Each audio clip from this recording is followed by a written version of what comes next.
Good evening and welcome, ladies and gentlemen, to the January 15th, 2019 meeting of the Downers Grove Village Council. It is my distinct privilege to call tonight's meeting to order. If you haven't already done so, there are copies of our agenda on either side of the room on the conveniently placed shelves. Feel free to please pick up a copy and you can follow along with tonight's proceedings. There will be multiple opportunities for public comment, both with respect to things that are on tonight's agenda, as well as a segment under item 4, which is reserved for public comments of a general nature. At any point in time during that segment, any member of the audience who has any questions or comments of a general nature with respect to things not on tonight's agenda, we would ask that you please come to the podium, let us know who you are, and we will welcome hearing from you at that time. But first, it is our proud custom to begin our meetings by reciting the Pledge of Allegiance, so I ask everyone present to please rise and join us in stating the pledge. I pledge allegiance to the flag of the United States of America and to the republic for which it stands, one nation, under God, indivisible, with liberty and justice for all. Thank you very much. Now I'd like to ask our fine village clerk, April Holden, to please call the roll. Commissioner Wallace? Here. Commissioner Earl? Here. Commissioner Waldeck? Here. Commissioner White? Here. Commissioner Jose? Here. Commissioner Barnett? Mayor Tully? Here. Thank you very much. That brings us to item 3 on our agenda, which is reserved for approval of minutes of prior council meetings. We have one set of minutes to review and approve tonight. Those are the minutes from our regular council meeting just last week, January 8th, 2019. If there are no changes, concerns, comments, corrections, may I please have a motion to approve? Until I move the council approve the meeting minutes from January 8th, 2019 as presented. Second. All in favor say aye. Aye. Any opposed say nay. Ayes have it, the minutes are approved. I'd like to pause for a moment because next week, of course, on Monday is a national holiday, Martin Luther King Day. And since we don't meet again until February, I wanted to make sure that as a council that we recognize and acknowledge Martin Luther King Day here in the village of Downers Grove with an appropriate proclamation.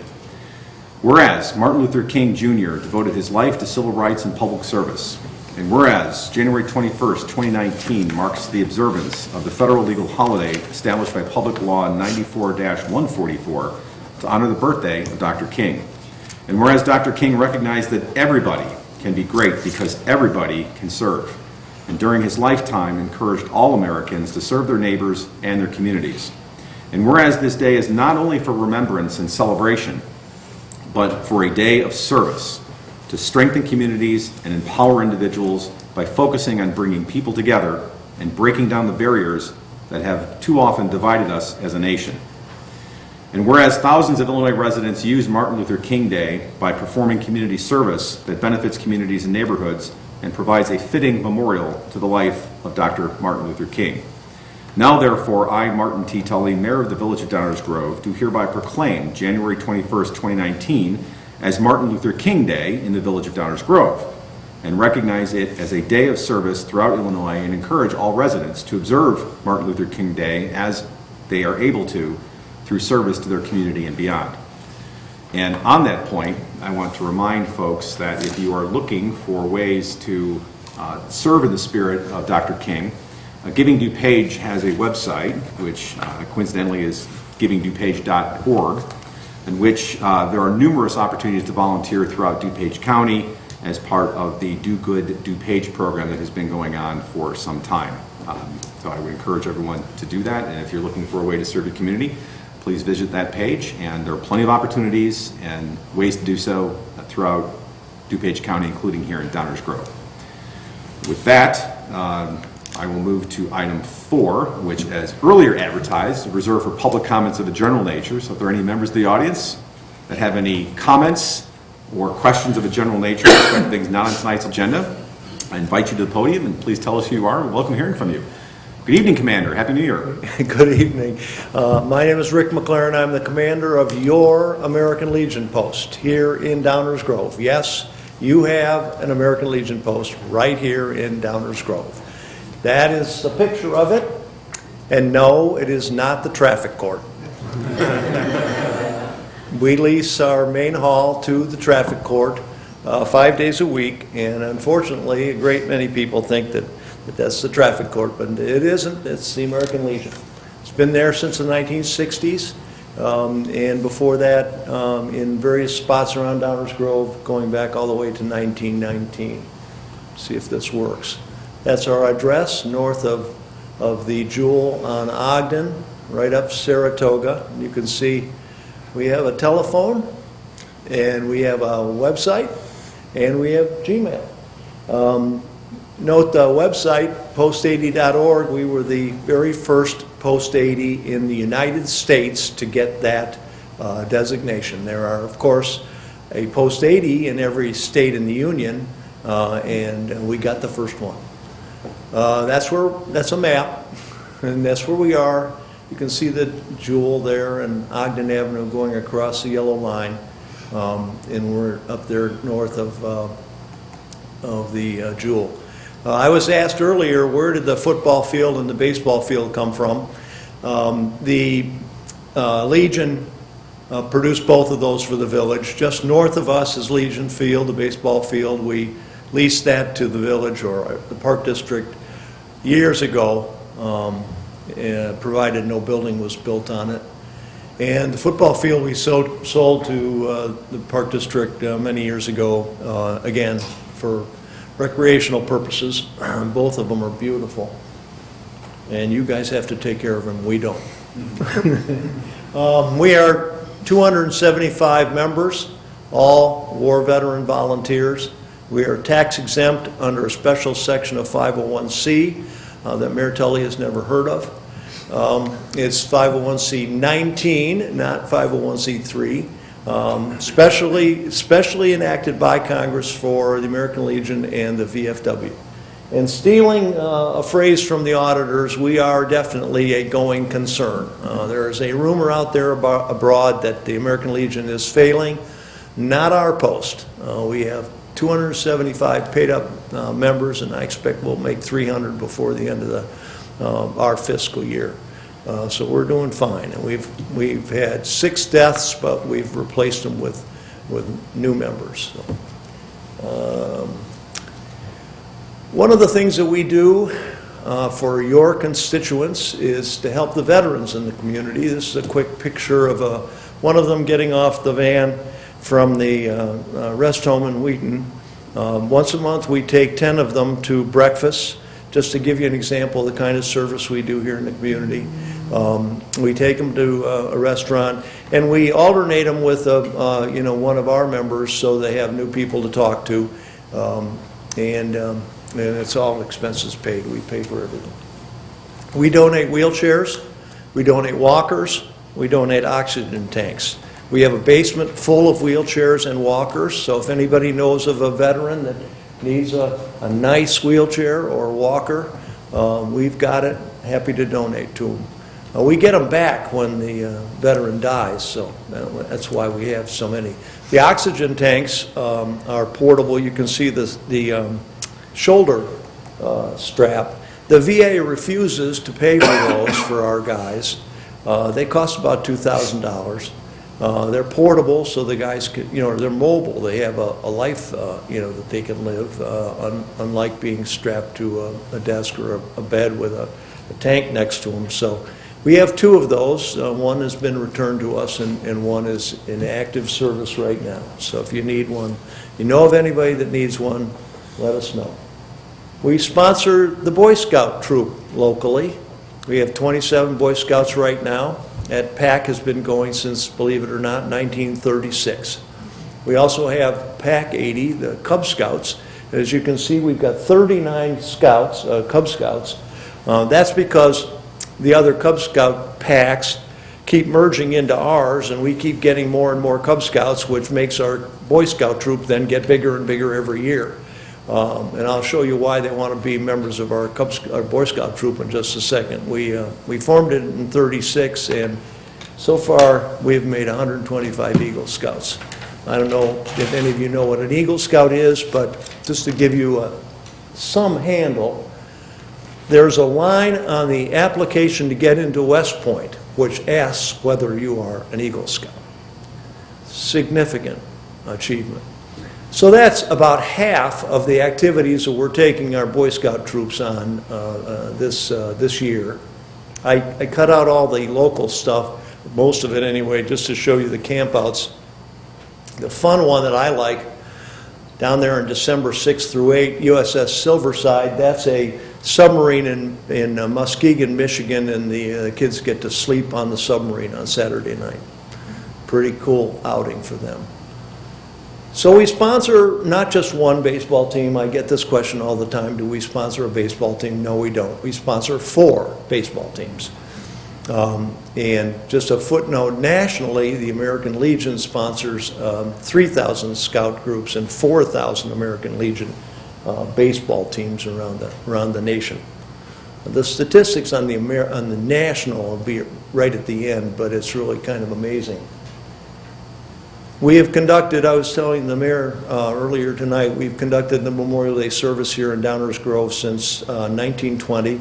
So this will be our 99th year.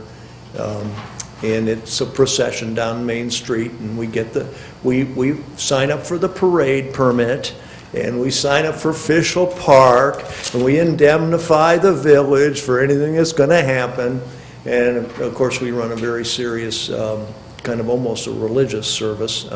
It's very moving. You should come. The high school band is behind us in that picture, and they play martial tunes. It's great. We also run the 4th of July parade. That flag has been the very first thing in the parade for many decades. We don't know exactly how long, but probably 60 years. We have an honor guard. That's a picture in Downers Grove High School in November for their Veterans Day services. They have an all-school assembly, and what we call post the colors, meaning we bring in the American flag in a very formal way before the Pledge of Allegiance is said.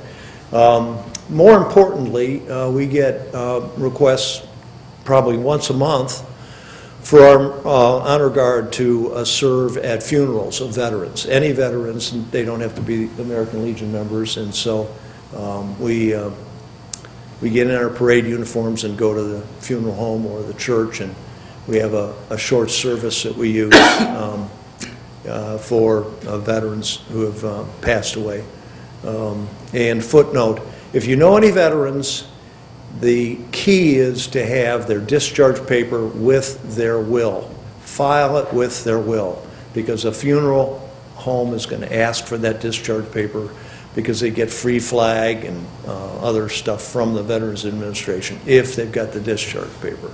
I run into this like once a month that one of our members dies and they don't have the discharge paper. File it with the will. So we sponsor the Legion Riders. Those are the big black motorcycles with the huge flags on the back that escort the funerals when the weather's decent. They also donate lots of money, as you can see.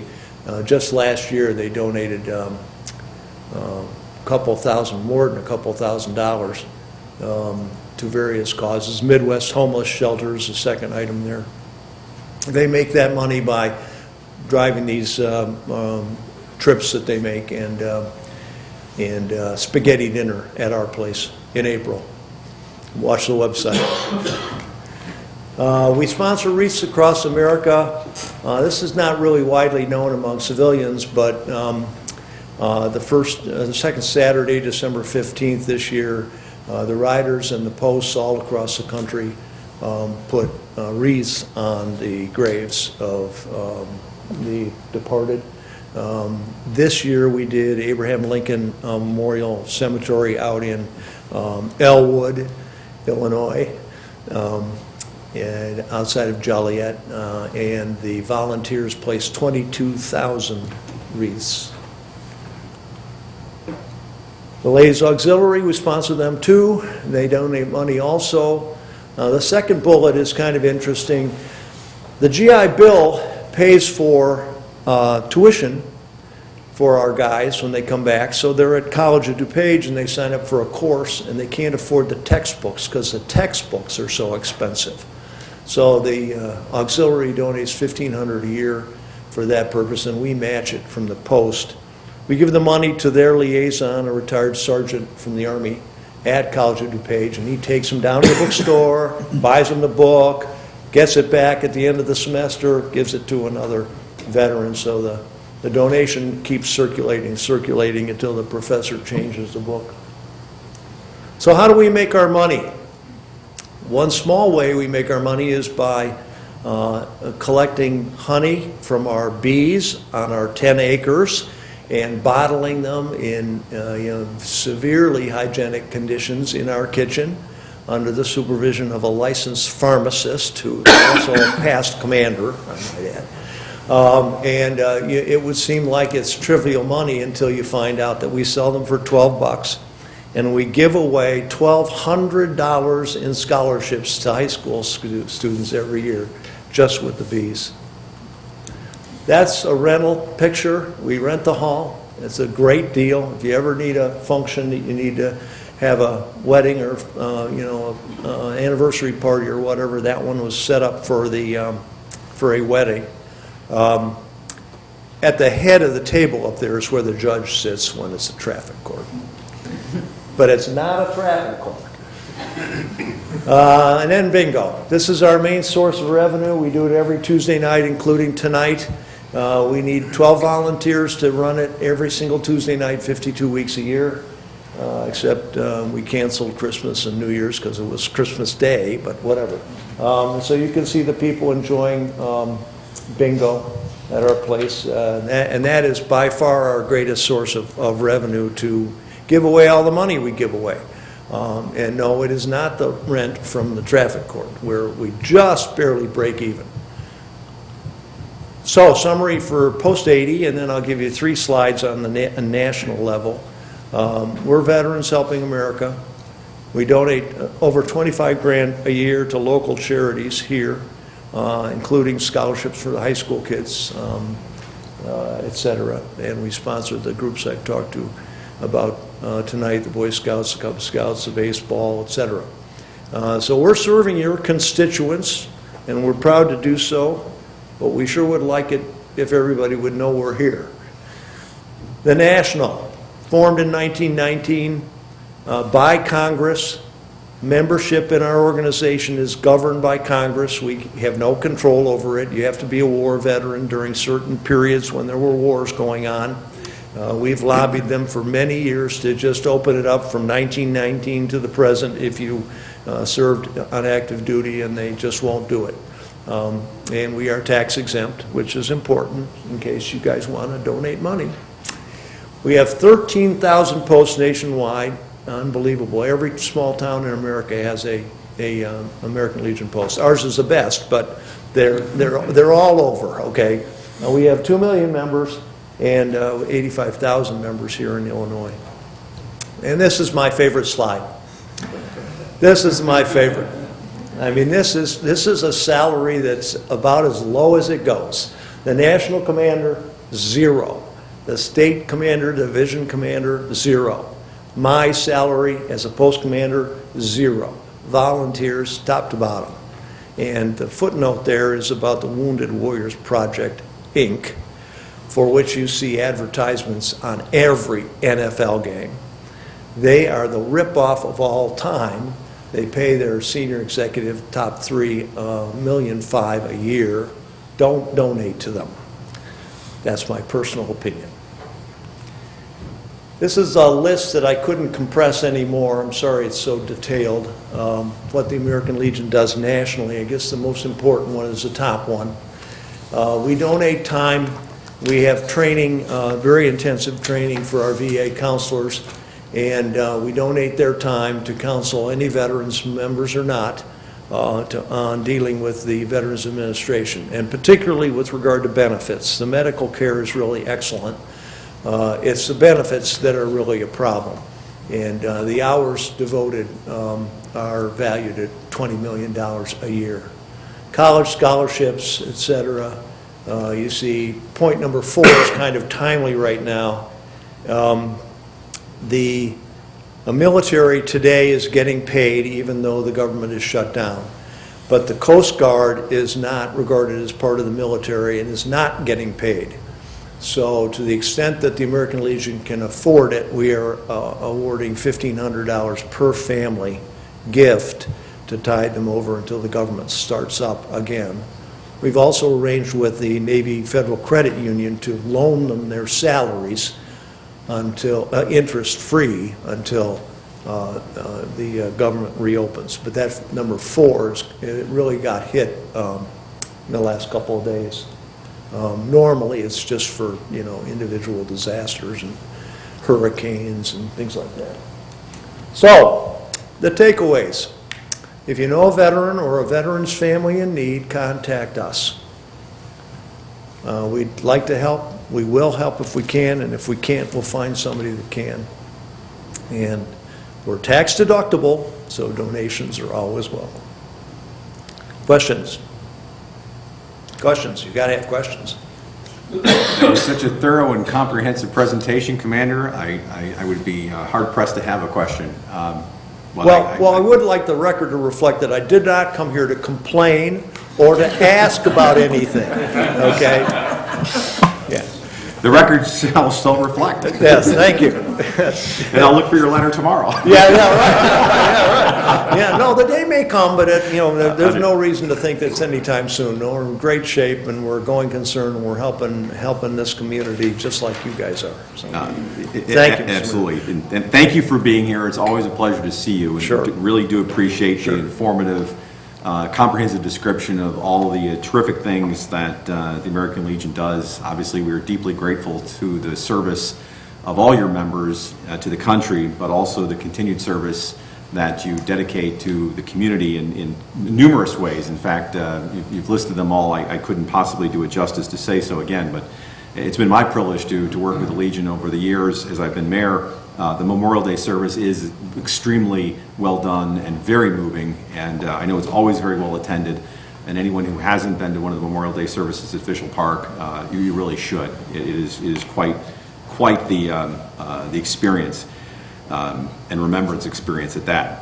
The Independence Day Parade, usually we're all melting in the sun, but I many years ago was offered to ride in a car during the Independence Day Parade, and I noticed that all the veterans from the Post and also the VFW who, well,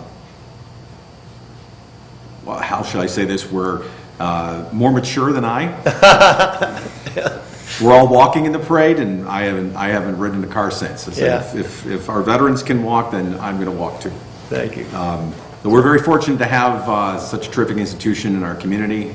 It's made our community better, and we thank you for all that you do, and truly a pillar of Downers Grove. Thank you. Thank you for your comments. May I respectfully request that I be excused to go work on bingo? Yes.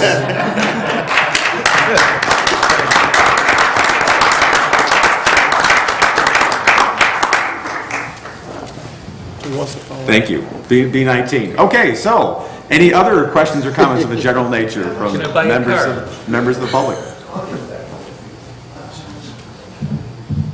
All right, everyone wise enough not to try to follow that act. That brings us to the end of our public comments and on to item 5, which is our consent agenda. Do I have a motion to approve the consent agenda as presented? Martelli, I move the council approve the consent agenda as presented. Second. Are there any questions or comments from any members of the audience with respect to any items on tonight's consent agenda? Any questions or comments from members of the village council? Seeing that there are none, may I have a roll call, please? Commissioner White? Aye. Commissioner Earl? Aye. Commissioner Wallace? Aye. Commissioner Waldeck? Aye. Commissioner Jose? Aye. Mayor Tully? Aye. The matter passes unanimously, and that brings us to our active agenda. One item on tonight's active agenda, that is item 6A. Do I have a motion to adopt an ordinance annexing 5614 Katrine Avenue to the village of Downers Grove? Martelli, I move the council adopt an ordinance annexing 5614 Katrine Avenue to the village of Downers Grove as presented. Second. Any questions or comments on this item from members of the audience? Questions or comments from members of the village council? Roll call, please. Commissioner White? Aye. Commissioner Earl? Aye. Commissioner Wallace? Aye. Commissioner Waldeck? Aye. Commissioner Jose? Aye. Mayor Tully? Aye, that matter passes unanimously, and we welcome the Anderson family to the village of Downers Grove. Glad to have you. That brings us to the end of our active agenda and on to our first reading or our workshop agenda, which is item 7, if you're following at home. Our first reading, our workshop portion of our meeting is less formal. Items are presented for discussion and consideration only. No formal action will be taken tonight. Typically what we do is ask a outstanding member of our village staff to present the item for council discussion. We'll start with any questions or comments from village council, and we'll open it up for any questions or comments from members of the audience. So with that, I will begin with our village manager, Mr. Fieldman. Good evening.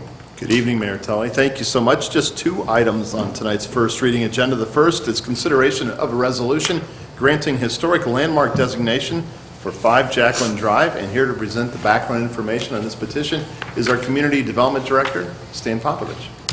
Mr. Popovich, Happy New Year. Happy New Year, Mayor. It's nice to see you and the council members tonight.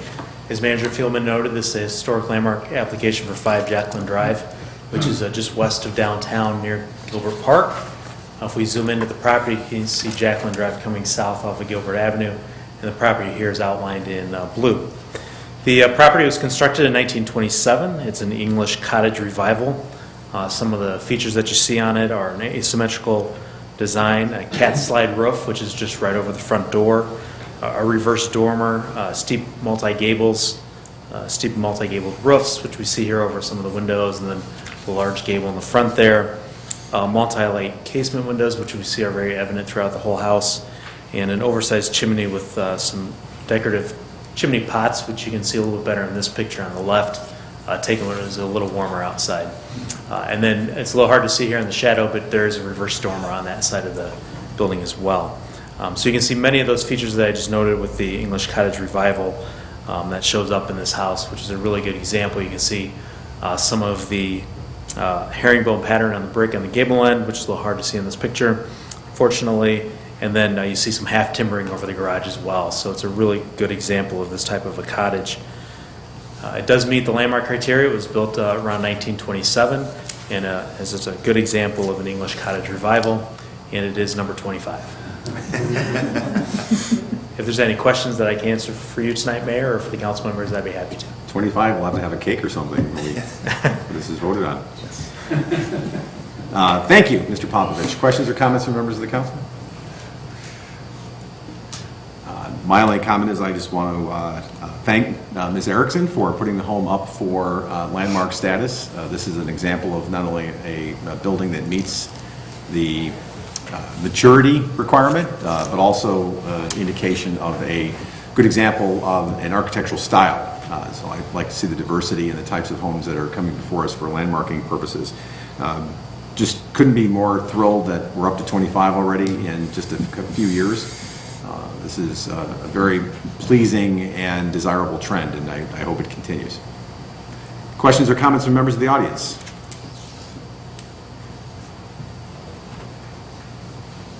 I see rustling out in the audience.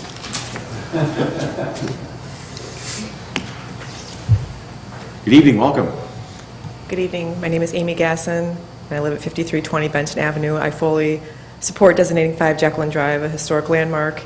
Not only does it meet the landmark criteria, but it's also a really unique home in our village, so it'd be great to preserve it for the future.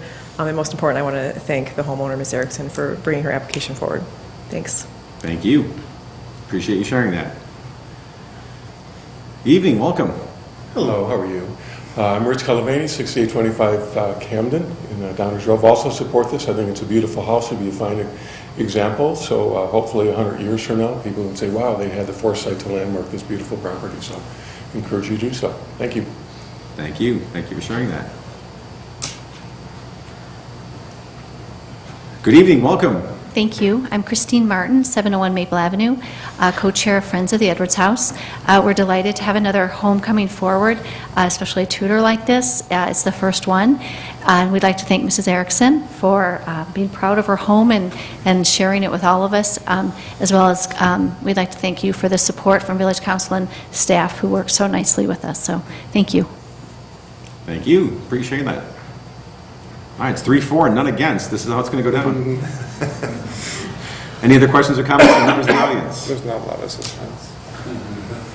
I'm trying to create some. I want people to tune in next time. All right, very good. Hearing no other questions or comments from members of the audience, thank you for those that got up and spoke. We appreciate it. And any final questions or comments from members of the Village Council? And this will be up for a vote on February 5th.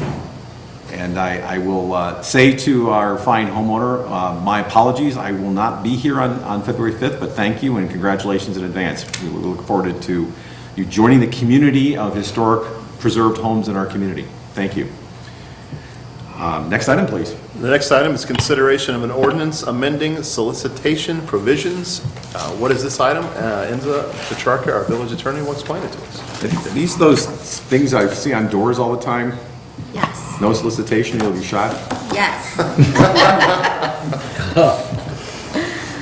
Good evening, Mayor and Council. This item, as Dave mentioned, is an amendment to our solicitation ordinance provisions. The proposed ordinance both simplifies and streamlines the process and permitting for solicitation within the village. Our current ordinance, as written, differentiates between non-commercial solicitation and commercial solicitation. The proposed ordinance eliminates all of that and treats both commercial and non-commercial solicitation exactly the same and consistent with both state and federal law. Under the new proposed ordinance, the solicitation hours will be daily from 9 a.m. to 8 p.m., and all solicitors will be required to register with the village. And they would all still require to wear their ID badge. They'd be required to honor those non-solicitation signs on doors, and also honor a resident's request to leave the premises. That's all, Mayor. I'm happy to answer any questions. Thank you, Ms. Petrarca. I have one for you. Sure. And I apologize for not asking this earlier. Does the ordinance as proposed to be amended distinguish between solicitation and canvassing? Absolutely. This does not apply to canvassing any political activities, any religious activities, or any other First Amendment right. Only solicitation. I ask because there are some who believe it doesn't.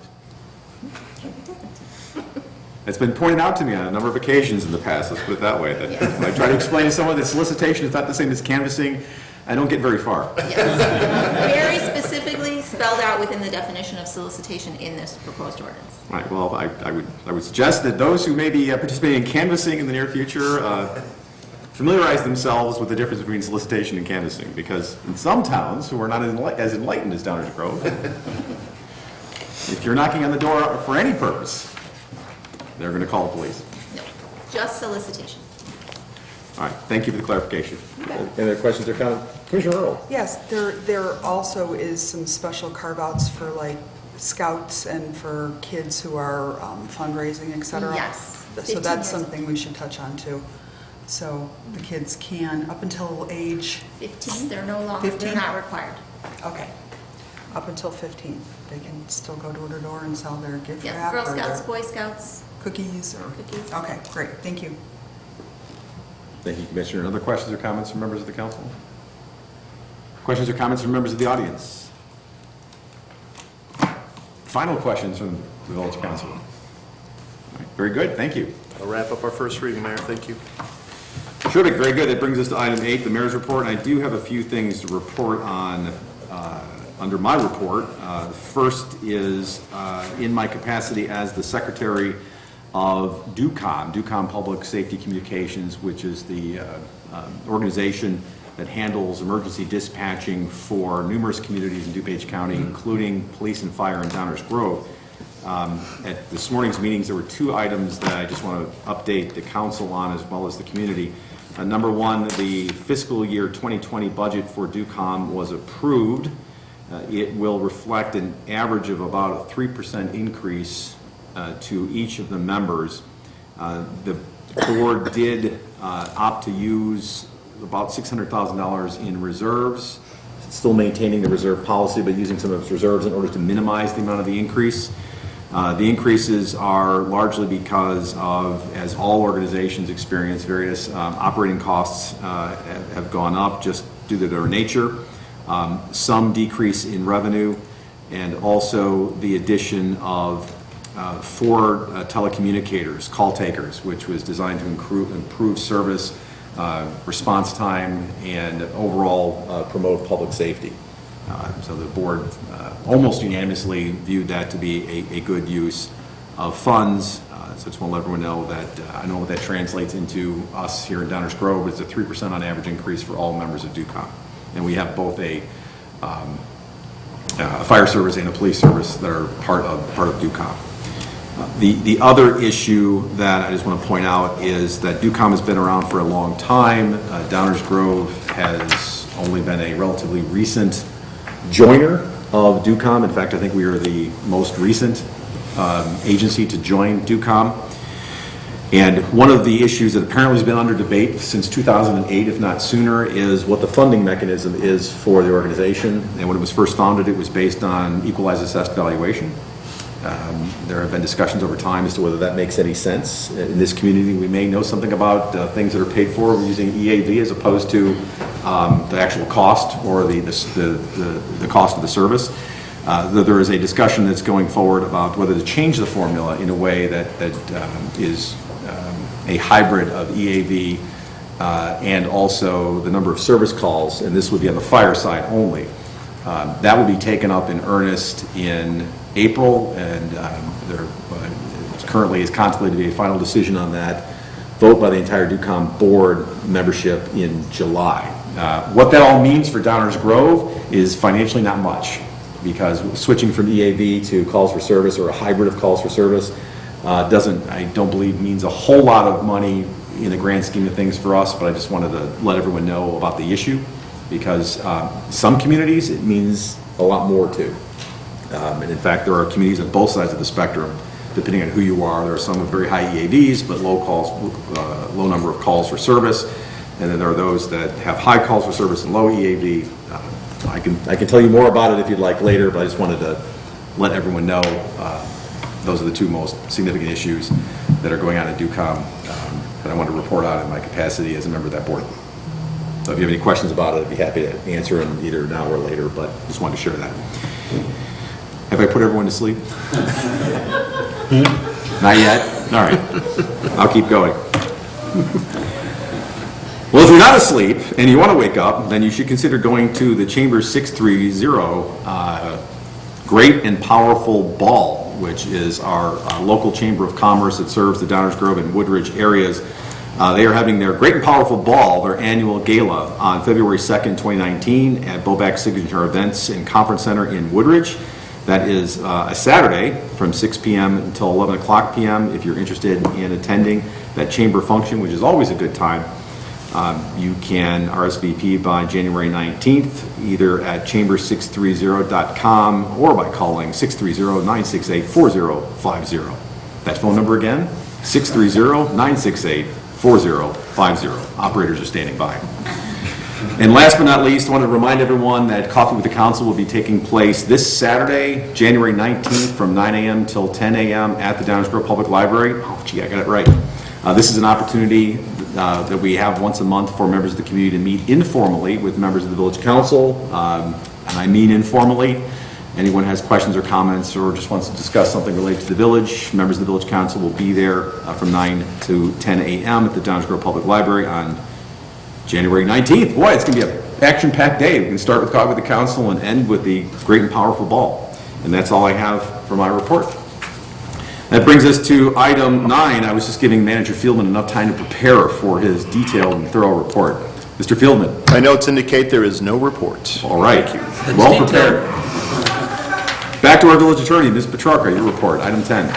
Thank you, Mayor. Only one item, and that is the item I presented earlier, an ordinance amending the solicitation provisions within the village. They'll also be on the agenda for February 5th. Splendid. Thank you very much. That brings us to item 11, and I don't want to hog all the oxygen in the room, so this is the opportunity for members of the Village Council to share under their reports either items of interest or other goings on in the community that they'd like to share with those in the audience or watching at home, or to report out in their capacity as a representative or a liaison of another board like I did with DUCOM. So I'm going to start with Commissioner Jose tonight. Good evening. Good evening, Mayor. I have no report. Thank you. I'm glad that you very mindfully and purposefully thought that through. And took up a bit of the oxygen. Or perhaps my carbon dioxide. Commissioner Wallach. In great detail, no report. All right. I think Commissioner Wallace has a report, so I'm going to come back to her. Commissioner Earl. Commissioner White. No report. All right, Commissioner Wallace, all the time has been ceded to you. Thank you so much, Mayor. I really appreciate that. I have one quick announcement. The Downers Grove Junior Women's Club is having their Casino Royale fundraiser. Cocktails, hors d'oeuvres, raffles, silent auction, and casino games on March 9th at 7 p.m. It is at the Loyal Order of the Moose Lodge at 1030 Warren Avenue. Proceeds benefit the DGJWC Charity Fund and the District 58 Social Emotional Learning, including the Buddy Bench program. The goal of the benches is to encourage inclusion and kindness during a child's formative years. Students who feel like they don't have anyone to play with, or maybe they're new at school, can simply sit on the bench, which is a signal to others to ask the student to join them in play. So if you would be interested in going to that fundraiser and supporting the Downers Grove Junior Women's Club, you can go to www.dgjwc.org/casino-night. That is all, Mayor. Thank you. You're welcome. Thank you very much. You're so welcome. I mercifully have no further report, so with that, I will ask for a motion to adjourn, please. Mayor Tully, I move the council adjourn. Second. All in favor, say aye. Aye. Any opposed, say no. Nobody opposes adjourning. We are adjourned. Thank you and good night.